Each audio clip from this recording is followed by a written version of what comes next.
पल खोल के जो नजर से देखे छै,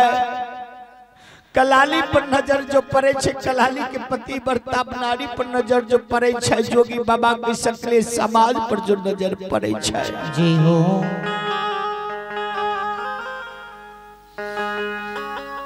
भगतोर बाबा कहै छै हो सकले समाज बाबा।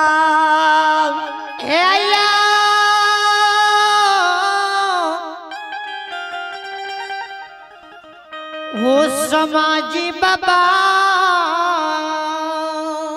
हो कोनो हार बिगाड़ हम तोरा सबके नहीं कलियो,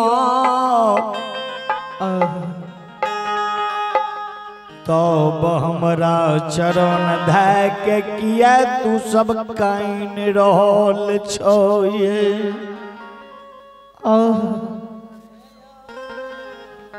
सरकार कलाली कल के बाबा भोर से भोर रोसना बाजार अपने पहुंच लिया है। जी हो रोसना बाजार पहुंच के हमरा गाजा दुकान पर अपने पहुंच गलिए। गाजा मंगलिए, गाजा अपने के नहीं दिलाऊं, मंगनी में अपने के गाजा नहीं दलिए। गाजा जो नहीं दलिए है तो अपने मोहनी बसली हमरा दुकान के आगा में अपने बजाबो लगलिए। मोहनी बसली के स्वर शब्द सुन के राही बट वही मुसाफिर भीड़ लगा दिलके। जो हो गाजा हमरा दुकान पर खरीदे लावे चले, सो हो अपने के देखे में लग जाए चले। हमरा गाजा पीने चलिए नशा लग गले।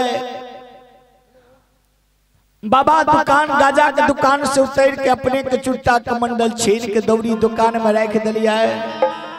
जी हो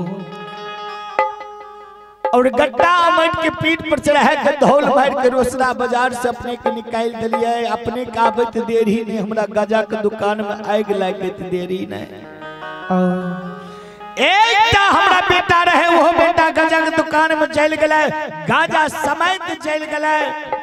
जे बाबा केकरा देख के धीरज बनबे। जे यज्ञा लहरिया हो बाबा हो,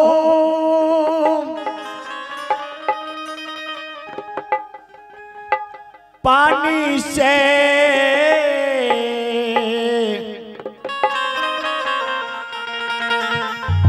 बुतैबे हो बाबा हो। आकिया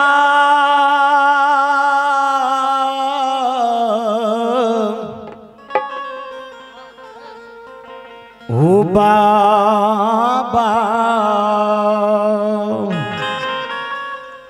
कोखिया हो लहरिया रत दिनया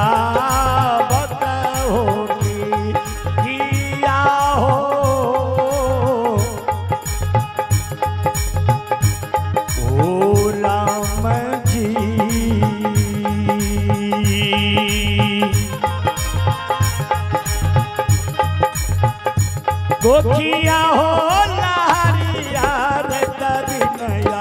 आवत होगी।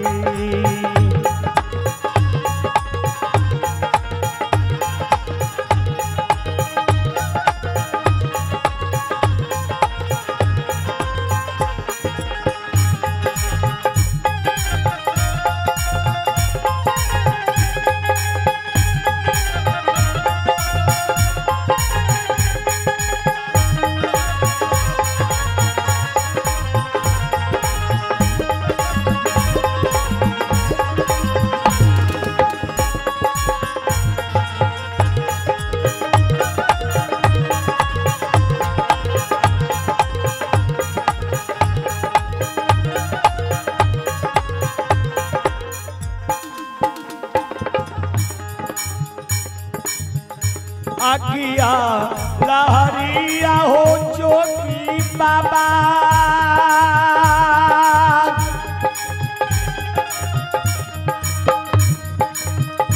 पानी से बुतैबे हो करे।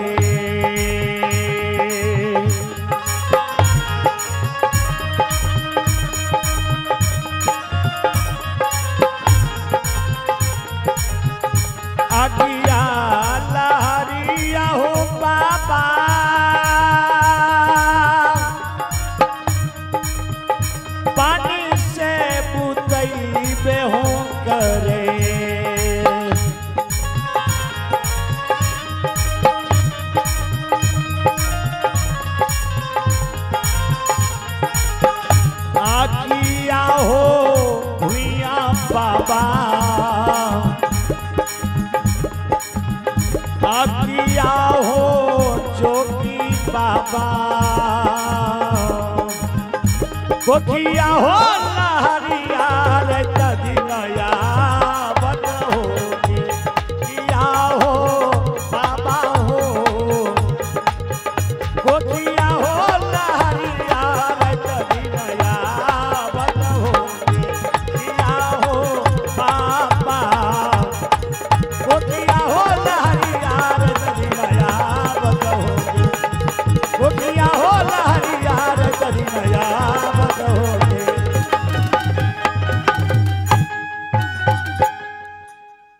जे आइ के लहर पानी से बुताई छे मगर कोई के वाला जो लहर में के आबै छे त रात दिन आबै छे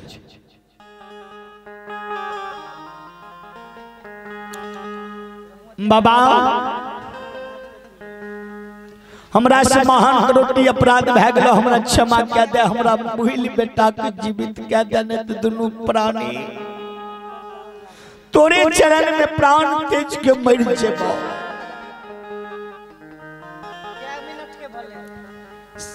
सरकार क्या मिनट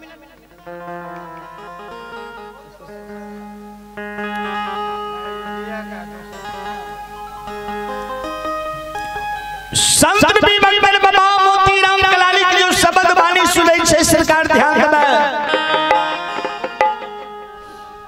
मोतीराम कलाली के संत रूपी बंदर बाबा कहल के कललिया जा तू हमरा गाजा ने पियभी ने ता तोहर भूल बेटा जिंदा नहीं है तो दूसरा बाजार में रे कललिया कल के बाबा क्या चिलम गाजा पीबह बोलियो बाबा गाजे के कारण हमरा बेटा के तुरसरा में गाजा दुकान में जला के मार दिलह कल के कललिया उसका जुर्माना में 121 चिलम तो ना लागतो नित्य प्रतिदिन साधु संत महात्मा बगतर के नाम से कारू के नाम से बसाउन के नाम से नगर डिहबार के नाम से तोरा 4 चिलम के लागतो रे कललिया कल के बाबा केकरा नाम से गजा चढ़ेबे कल के नगर डिहबार के नाम से 1 चिलम गजा चढ़ी है दोसर में महापुरा वाला कारू खरहर के नाम से चढ़ी है 1 चिलम तेसर में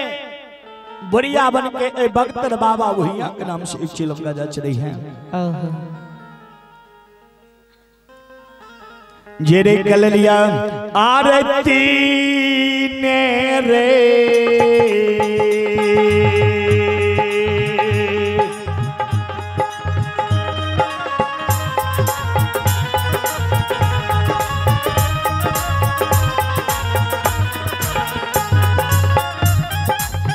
रे कललिया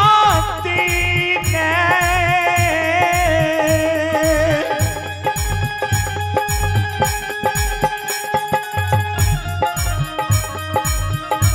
आया बरे चिलम के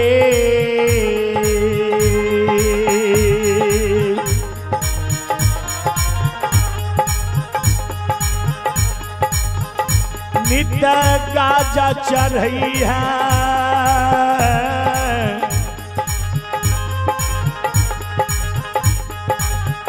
रे कललिया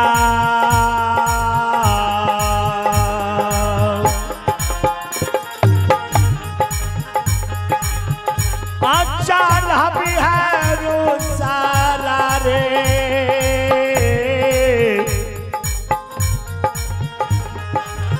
हे रे बाजा ओ बाजा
रही चीला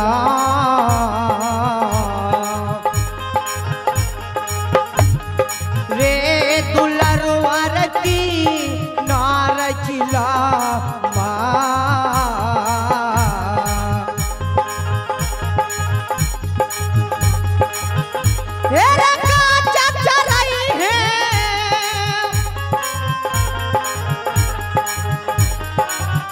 रे कले लिया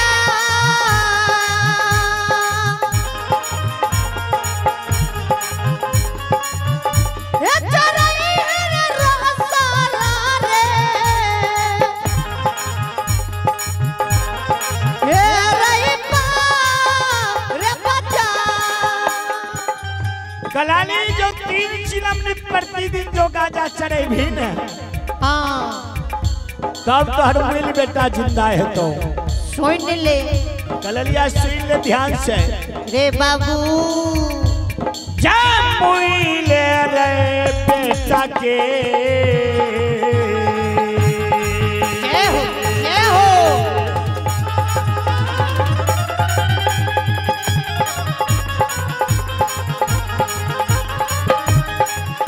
आहे रे कललिया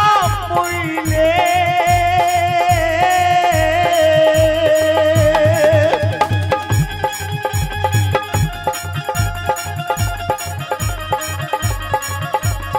हमारे बेटा के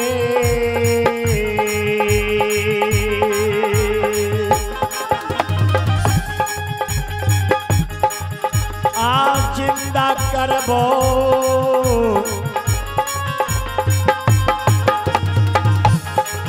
निकल लिया रे भाई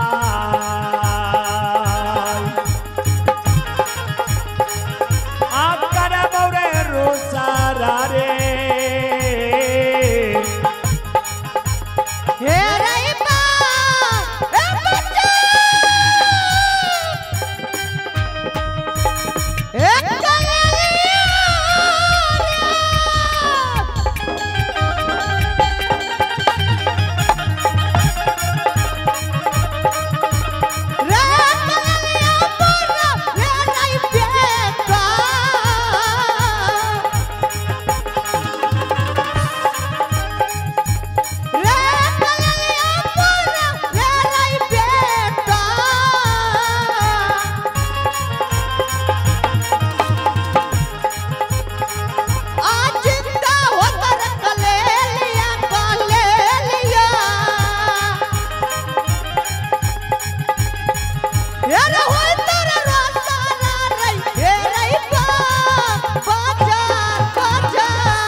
बाजार में जिंदा है तो कललिया कहे छे बाबा उसका जुर्माना में 101 चिलम गांजा चढ़े नित्य प्रतिदिन रोसड़ा बाजार में नित्य प्रतिदिन तोरा नाम से नगर निहिबार के नाम से कारू बाबा के नाम से और बख्तर भुइया बाबा के नाम से 3 चिलम के गाजा चढ़ेबा। कल के हाँ कल के तब तोहर बेटा जिंदा है तो जी हो कल के बाबा अब तो हम कबूल कह लियो जो 3 चिलम के नित्य प्रतिदिन यह गंडक किनार शिव गंडक में स्नान कह के शालिग्राम भगवान के पूजा कह के वीर बजरंग बली के ध्वजा के चरण चौपाई नीप के ध्वजा के आगा में 5 गो फूल चढ़ा देवे साहब ने। कल के हाँ किनका किनका नाम से कल के सबसे प्रथम नंबर श्री रामचंद्र भगवान के नाम से, दूसरे में लक्ष्मण भगवान के नाम से, तीसरे में भरत भगवान के नाम से, चौथा में शत्रुघ्न भगवान के नाम से, 5वां फूल वीर बजरंग बली के नाम से। वह ध्वजा के आगा में 3 चिलम के गाजा चढ़ी है। कल के ठीक छे सरकार आप तो हमरा बेटा के जिंदा कह दियो, आप तो हमर मोइल बेटा वापस तक कह दियो। जो हमरा बेटा के अपनी वापस नहीं करबे त ककरा तक के जग दुनिया में देहिरो जबान ई ब्राह्मण बाबा कल के कलाली नहीं काने तो हर मोइल बेटा बस जिंदा है तो वही समय में संतुरूपी मगतर बाबा भुइया भुइया गहिल के लोग में आब के हे आया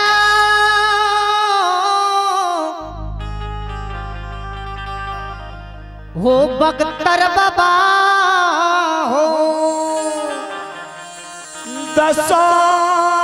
काल जोड़ के बख्तर बाबा मांगहिल से मिनती अर्जी करई छैये करई छैयो बख्तर बाबा जे मांगही अब मोतीराम कलाली के मूल बेटा को वापस कह दियो गाजा वाला कंटर मोतीराम कलाली के दे दियो। सरकार बहुत गबैया कहे छे जब मोतीराम कलाली के बेटा के जो बाबा भुइया गाजा के दुकान में जला दिल के तो मोतीराम कलाली अछिया बना के बेटा के अछिया पर बैसा के शमशान भूमि ले गेल। कहू दुकान में आग लग जते तो ओकर बेटा वो दुकान में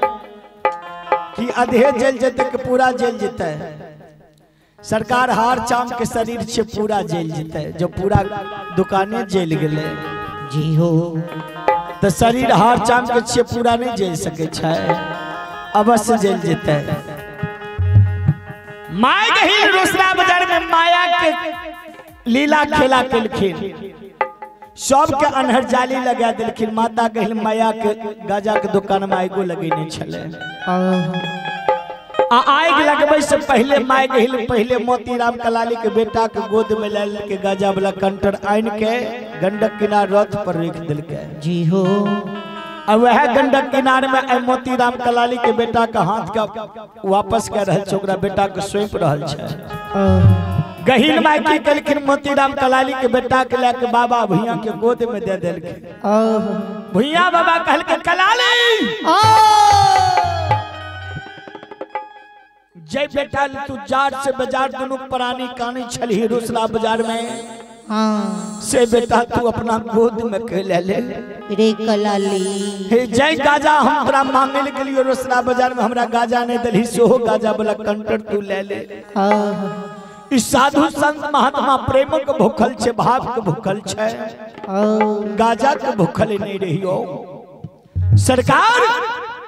जाओ मोतीराम कलाली के बेटा के जो गोद में दै छै तो ओकर पतिव्रता नारी भैर पांच के बेटा के हृदय से लगा लै छै हृदय से लगा लेलका गाजा वाला जो कंटर दै छै तो मोतीराम कलाली अपना हृदय से लगबै छै जी हो। मोतीराम कलाली भुइया बाबा के चरण धके जय हो कानो लगले कैन कैन के भुइया बाबा से कहे छे हो बाबा हे यो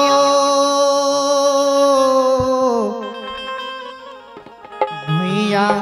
बाबा यो जे एहन गलती हमरा रोसड़ा बाजार में फेर दोबारा नहीं हेतै। जति के साधु संत महात्मा एते मंगनी में गाजा पिएबे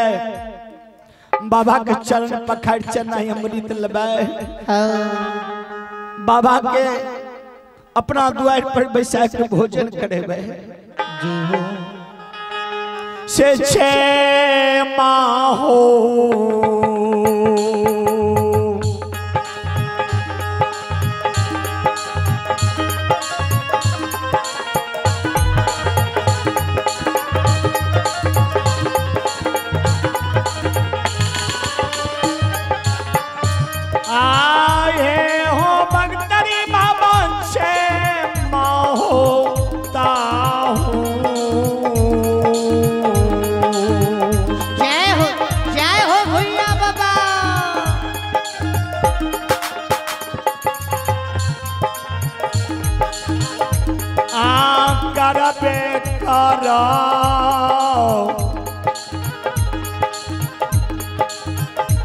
ओ भुइया बाबा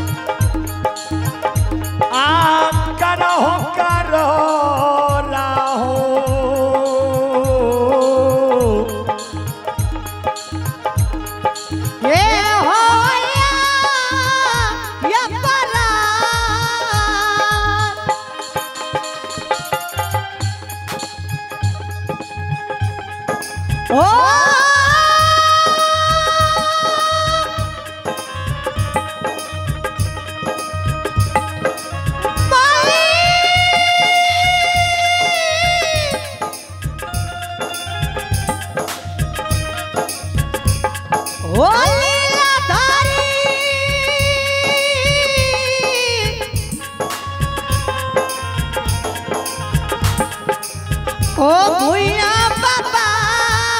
हो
जे आए हमरा लाखों अपराध अपने क्षमा कह दियो। संत रूपी बख्तर बाबा कहल के कलिया हम तो तोरा क्षमा कह दिली, जखने तोहर बेटा मरल वापस कह दिलियो। कहल के बाबा रोसड़ा बाजार में हमर जो गाजा के दुकान जल गए, हम तो महान गरीब छे, दुकान हम कत से रुपया पैसा हेते जे फिर दोबारा बना लेबे। कहल के कलाली नहीं काने नहीं काने, जहिना तोहर पहले दुकान रहो तहिना तोहर दुकान रोसड़ा बाजार में नहीं भेजा तो फिर संत रूपी बख्तर बाबा ना।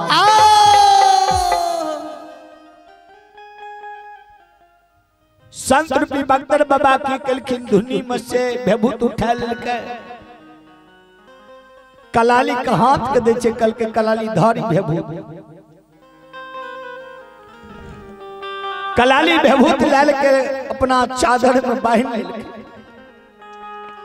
कल के जाओ गाजा दुकान पर छीट दी है, जहिना तोहर दुकान गाजा वाला पहले रहो तहिना नहीं भेजा तो फिर जोगी महात्मा नाम।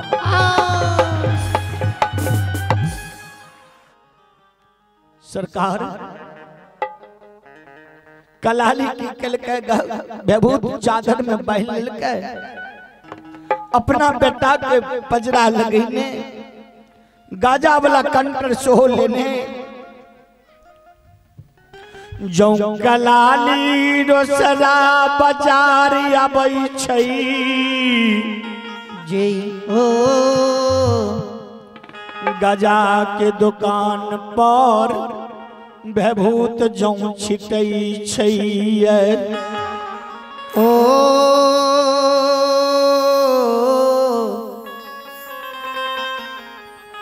परमात्मा हो। जहिना पहले दुकान रहे गाजा वाला तहिना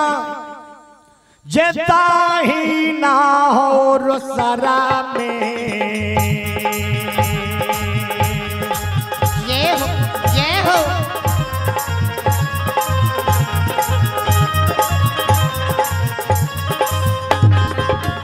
आहे यो समझ बाबा ताही ना हो रोसड़ा में।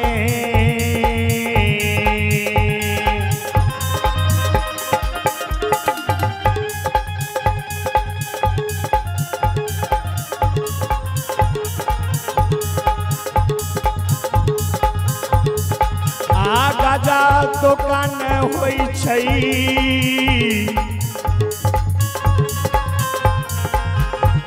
समाज बाबा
बाजार में हो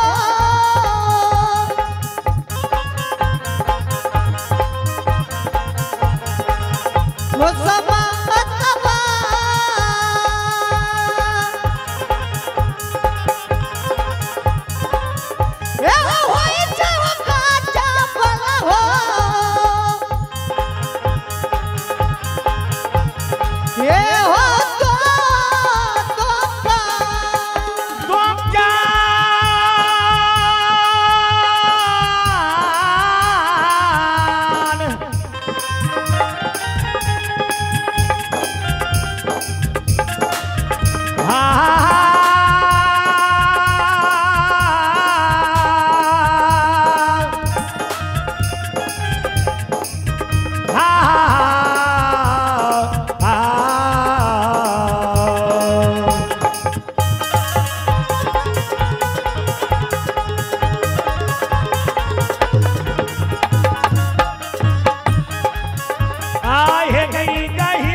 रचना करै छै